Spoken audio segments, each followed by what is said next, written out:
शिवोहम शुद्धोहम ओम ओम ओम। योग योग क्या है? हमारा जन्म भी योग से होता है और मृत्यु भी योग से करनी है, उसी को योग कहते हैं। ये जो ऐसे इधर उड़ के जो योग होते हैं ना, ये तो मामूली सा योग है। असली योग हम आज से शुरू करेंगे।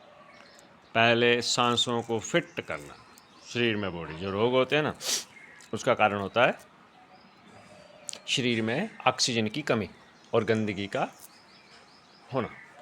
ऐसे दिमाग में कचरा गंदगी होता है, इसलिए पढ़ने का दिल नहीं करता, कभी कुछ नहीं करता बच्चों का। हम आज से जो करेंगे, एक नाक, वो हमारे आओ मिलकर सनातन वीडियो चैनल में होगा। कितने बजे? शाम को डालेंगे वो वीडियो। ओम शांति, ओम आनंद।